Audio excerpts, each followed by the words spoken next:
In the next edition of It's About Money, my guest will be Doug Lennick, CFP, Certified Financial Planner and author of Financial Intelligence, How to Make Smart and Values-Based Decisions with Your Money and Your Life. Stay tuned for an insightful program.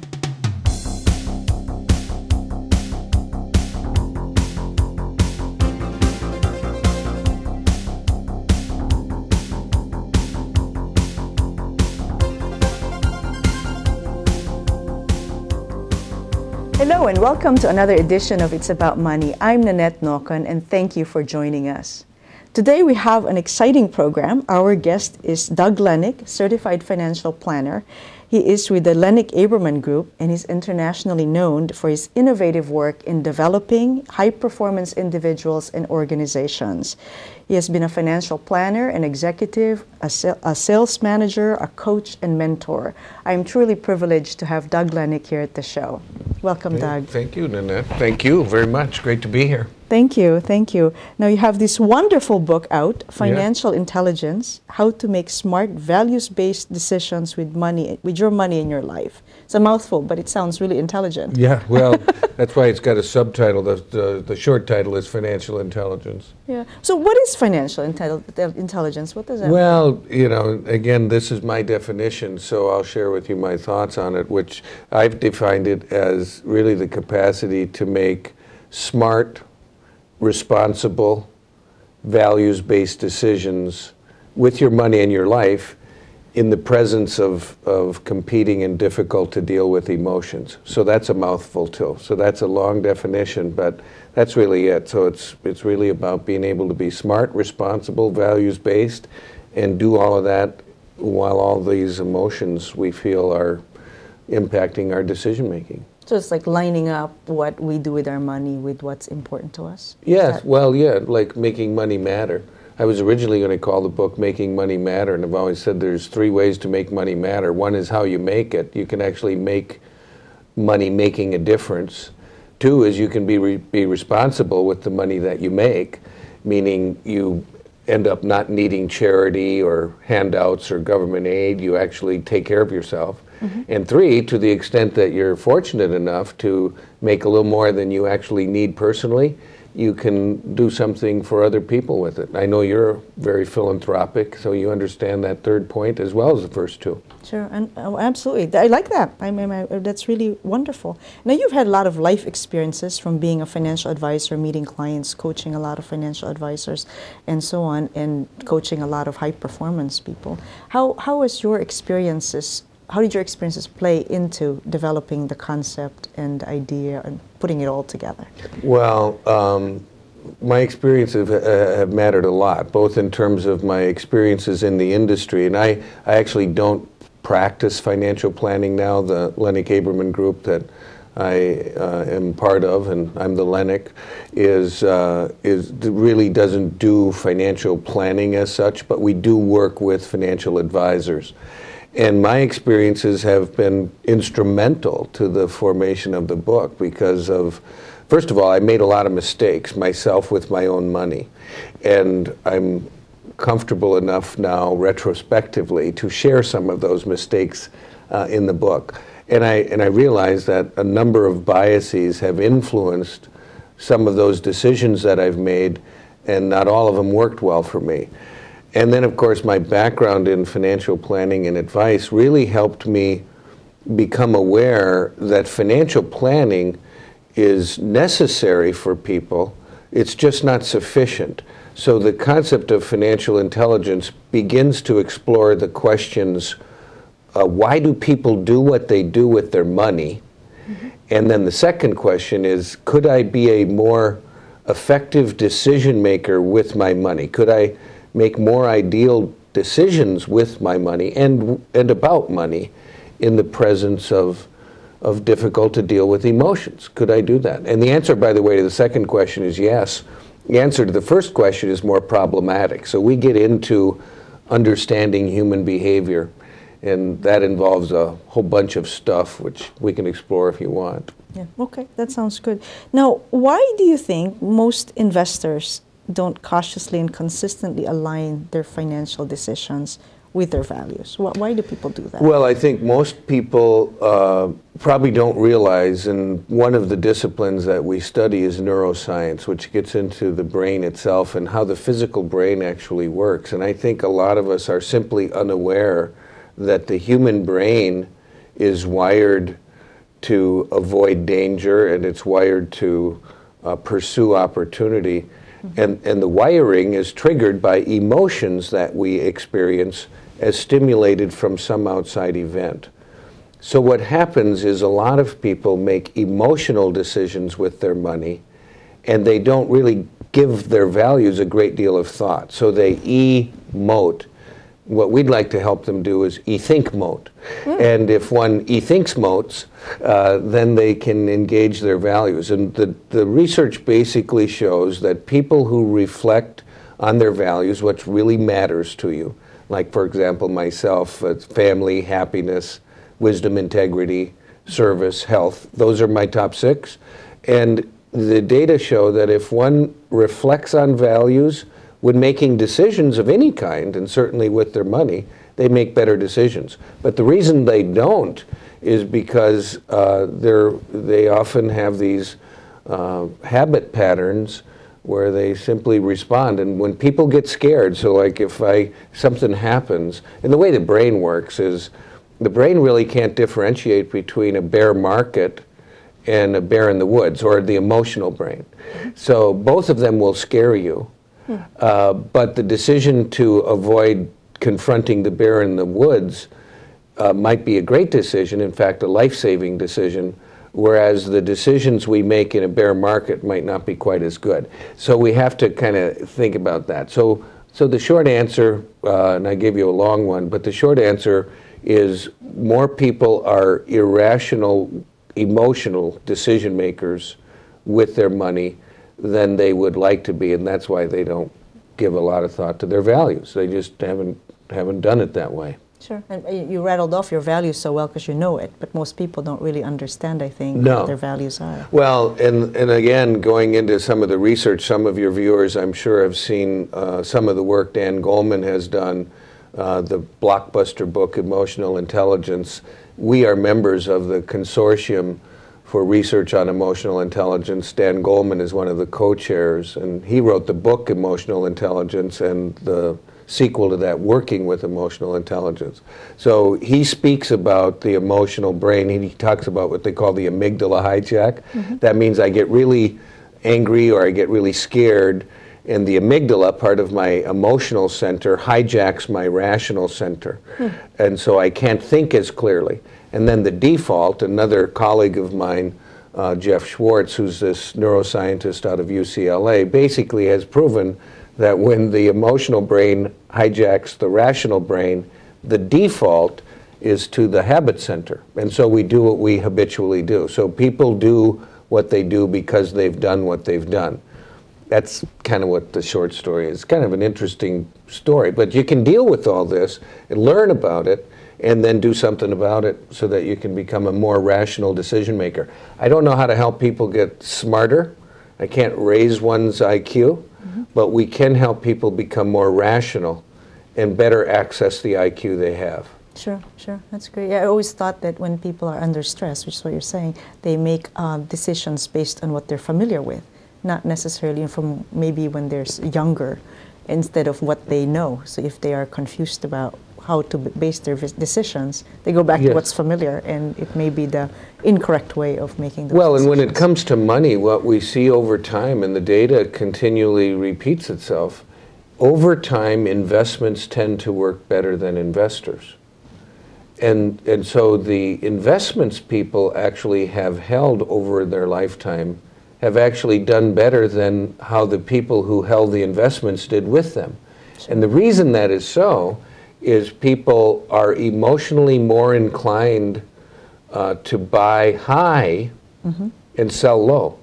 Like you would never think, to wait till your favorite clothing store increases its price 50% to go in and say, you know what, they finally raised the price of my favorite clothing, and I'm finally going to get some because I've been so afraid that it's been so low priced I didn't want it. Sure. But in fact, when it comes to buying the stuff, when it goes on sale, we'll buy the stuff. Right. But people are emotionally uncomfortable buying the stock of the company that makes the stuff when the stock is on sale. Right. They would rather buy the stock emotionally when the stock is high priced. So what you see happen when the Dow several years ago was above 14,000, people couldn't get enough of it. When it crashed, people couldn't get out fast enough, you know, at the bottom. So people ended up buying at the high price, they ended up selling at the low price. And that happens over and over and over again.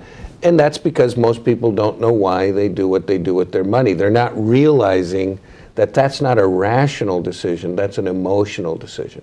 Right, and it's hard when you're engaged with fear to become rational. Well, and you and I have known each other a long time. You remember back in the 1990s when Greenspan was chairman of the Federal Reserve, and he used the term irrational exuberance. Right, yeah. It wasn't rational exuberance, it was irrational exuberance. And what stimulated the irrational behavior was this market kept going up. Property values, stock values. We had a new economy, as it was called. Companies made, their stock price went up even when they weren't making any money. Right. I mean, it's ridiculous. Yeah, that's right. Yeah, that's So right. it was irrational. It wasn't rational. Right, yeah, that's right. I remember that clearly in December. So, and the book is based on 1 principle, 2 rules, and 4 skills. Yes. I thought that was nicely organized. Yes, thank you. Can you help us share with our viewers about the foundation of financial intelligence, starting with the principle of The it? principle is the principle of responsibility. And basically what I'm suggesting is that you and I are responsible for the choices that we make. And that's not necessarily a popular position today, because a lot of folks want to say, I'm not responsible. Somebody kind of made me do it, or whatever. Right. You know, you see that in the credit crisis. Borrowers weren't responsible, lenders weren't responsible. Nobody was responsible. Government wasn't responsible. Well, that's uninspiring. So the whole principle is the principle of responsibility. And then the rules are, rule number 1, always prepare yourself for the certainty of uncertainty. So the truth is nobody knows what's going to happen, but we can get ready financially for that uncertainty. So that's rule 1. And then rule 2 is always make your financial decisions after first reflecting on your values. The 4 skills are what I call the 4 R's. I wanted to get it down to 3 because I grew up with the reading, writing, arithmetic concept, but I couldn't do that, so I got it to 4. But it's really recognize what's going on, recognize your emotional state, what you're thinking about, what you're doing, recognize what's happening, reflect on your values, reflect on the big picture, reflect on the long term, reframe, which is kind of rethink, change your thoughts. You know, because a lot of times people's description of what's going on influences their decisions associated with it. And if they reflected a little bit, they could reframe their thinking, adjusting for the various biases they have. And then the 4th R is to respond. You know, so it's recognize, reflect, reframe, respond. And you know, this whole concept of reframing is powerful, but it starts with recognition. You know, and so it's a very self-awareness exercise, this whole notion of recognition. Yeah, I think it's brilliant. So in terms of the principle taking responsibility, just saying that whatever decision I make, I am responsible for the outcome of that. It's not somebody else. Well, I'm responsible for having made the decision. I made the decision. And if it happens that I make a mistake, I'm responsible for that. I also happen to believe that as humans, we are responsible to actually act in the interests of other people. So I'm a great believer. My previous book, Moral Intelligence, gets into 4 principles, and that book is wonderfully published in 10 languages, and it's going to be re-released. The publisher, Wharton School Publishing, has asked that we do a new book. It was co-authored by Fred Keel, and the new version will largely have the same materials, but it will feature the financial crisis which has touched pretty much everybody on the globe. Sure, right. You know, and there we talk about integrity, responsibility, compassion, and forgiveness. But I do believe that people are responsible for serving other people. That's a part of our humanity. Sure, oh, I totally agree with that. It brings you a lot of peace and joy. And well, that's exactly right. Happiness is a state of mind, not a state of affairs, and it's really associated with doing things consistent with what really matters to us, our values. And most people, when they reflect on their values, people see themselves ideally in a wonderful light. You know, my ideal self is a great guy, but sometimes my real self falls short. But if I can pay attention to who I am ideally and pay attention to who I am really, then every once in a while I might see the opportunity to adjust my real behavior. It's great mind, great thinking. That's really great. And then the two rules, always prepare for the certainty of uncertainty. Yes. Well, when it comes to money, it really comes down to this. There are financial implications with a lot of things. And one of the things that we start with what's uncertain, one of the things that's obviously uncertain is the length of life. We don't know how long we're going to live. And a long life has financial implications, and so does a life that's shortened. So one can get ready for the uncertainties associated with the length of life. We can also get ready for the uncertainties, the financial uncertainties associated with one's health. So we either are blessed, as you and I are right now, to be healthy, or our good health is interrupted from time to time. Maybe we require hospitalization. Maybe we require surgery. Maybe we need some long-term care. Maybe we end up disabled. Maybe we end up in a nursing home. I don't know. All of those maybes have financial implications. So I can get ready for having those health interruptions. And then when it comes to being alive and healthy, then I can get ready for the uncertainties of the market. So as simple as I can state it, things are either going to be, we'll either have a strong economy and strong markets, or a weak economy and weak markets. And so I can get ready for good times, I can get ready for bad times.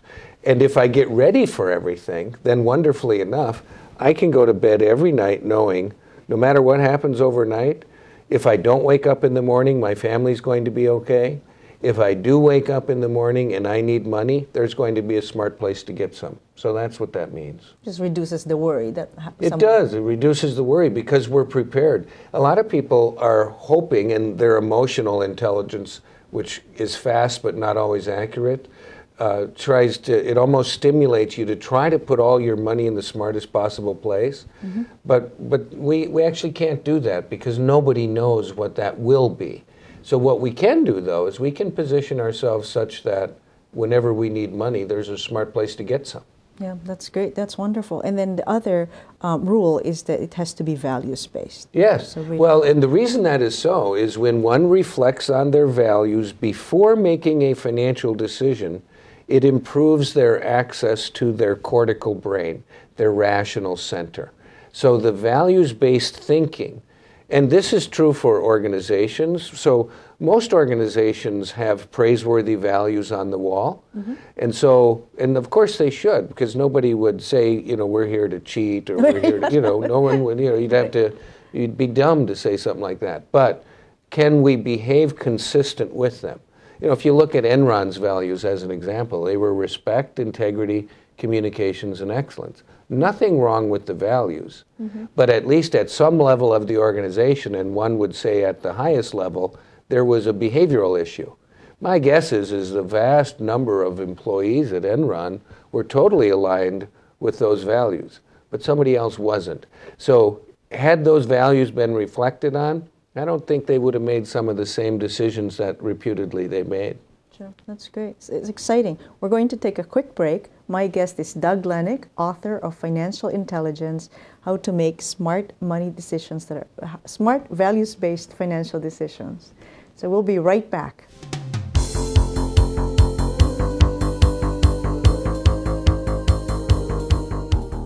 Cancer. It's a dark word. When it's directed at you or a loved one, it can turn your world upside down and leave you in a scary, lonely place. But there is a way to bring in some light. The Leukemia and Lymphoma Society's Light the Night walks raise funds for cancer research and services for patients and their families. Come experience the warm glow of a caring community. We all know someone impacted by cancer. It's time to walk the talk. Register today at lightthenight.org.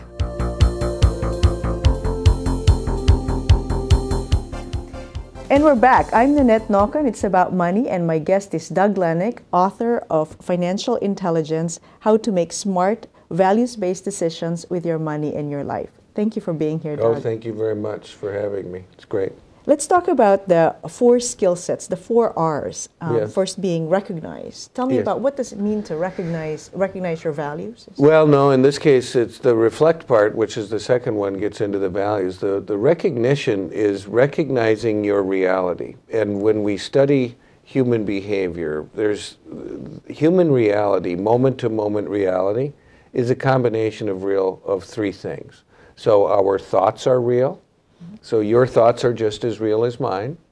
Our emotions are real. Your emotions are just as real as mine. And our behaviors, our actions, our physical self is real. You're just as real as I am. Now, the interaction between those 3 things actually defines moment-to-moment reality. Reality, therefore, changes constantly. My heart rate, my breathing pattern, my thoughts, my emotional state, it's constantly changing.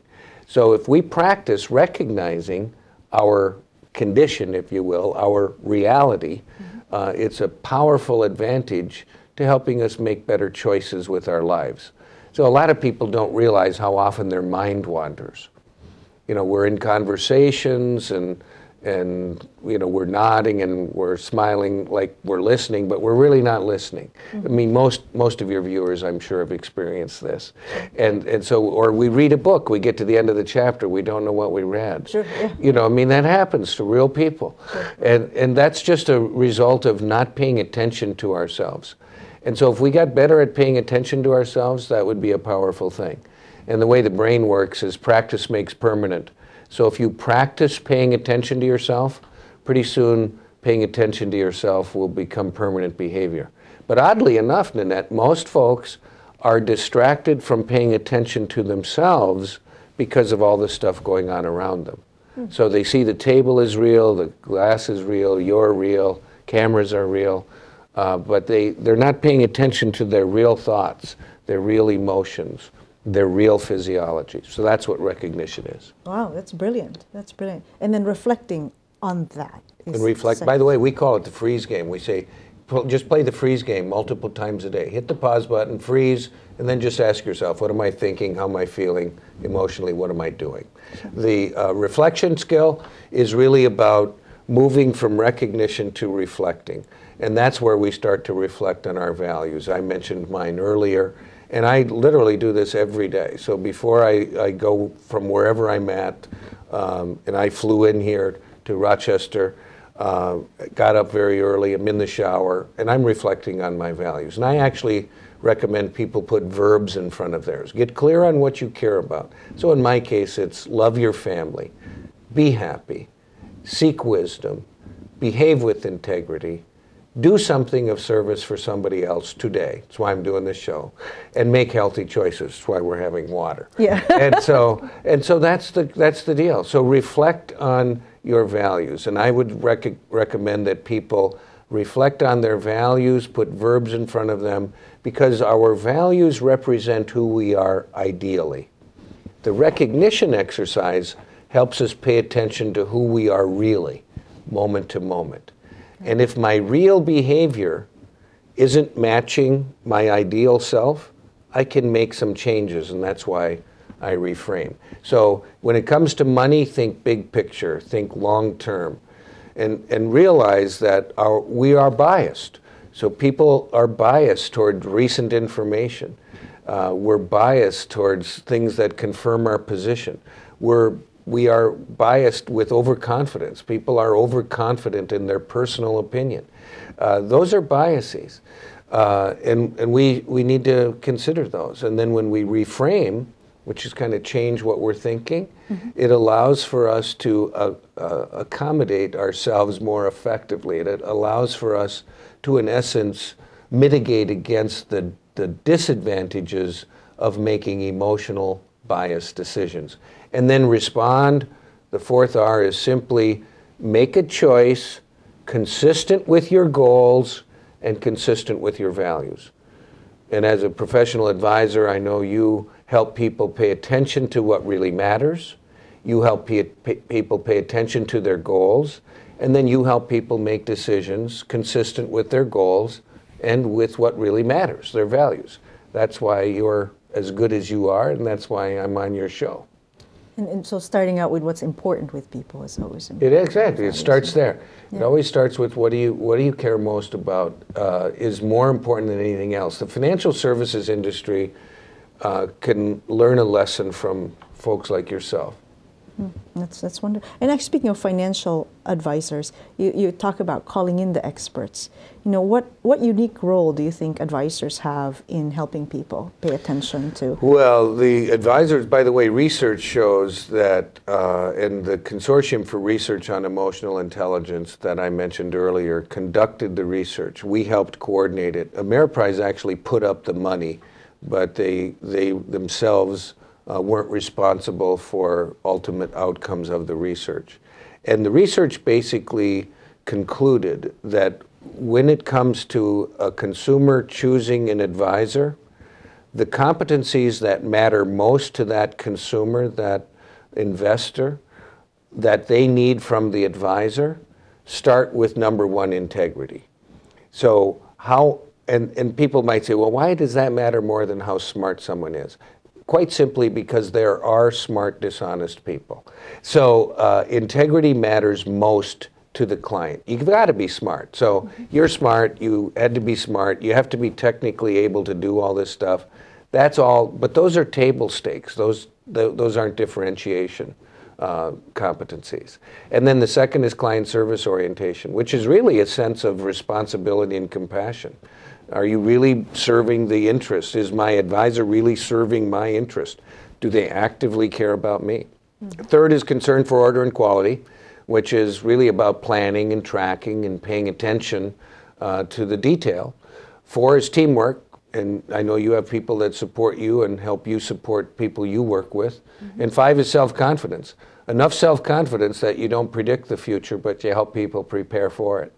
But that's what it means. So calling in the experts in Chapter 9, I actually suggest to the reader, give them 10 questions they can ask a candidate to be their advisor, whoever wants to be their advisor. And by the way, I would suggest to the viewer that the viewers realize when an advisor is here, they're looking for a job. The job they want is in essence to be your CFO.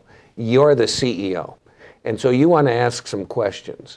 And the questions you want to ask will help you find out, based on how they respond, just how committed those folks are to the competencies I mentioned. That's brilliant. So if someone's in the market for looking for a financial advisor, or even if they already have one, they should be looking at those questions. Oh yeah, yeah. If I can make the shameless self-promotion, buy the book, read the questions. Yeah, that's great. That's great. Well, this has been such an engaging conversation. I wish we had more time because there's so much that I want to ask you, but I do appreciate the way you've organized it, and it's really logical and values-based, and it's easy to grasp the concept, and it's just a matter of practicing. Well, like maybe we can do it some other time. Maybe you'll get such a viewer's demand. We'll do it again. Yeah.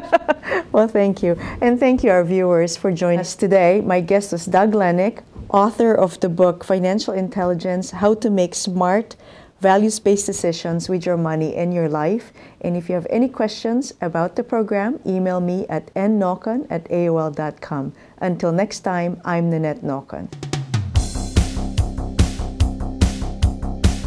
Thanks for tuning in to today's show. If you have any questions for It's About Money, please email Nannette at nnocon@aol.com. This program was produced through Penfield Community Television in Penfield, New York.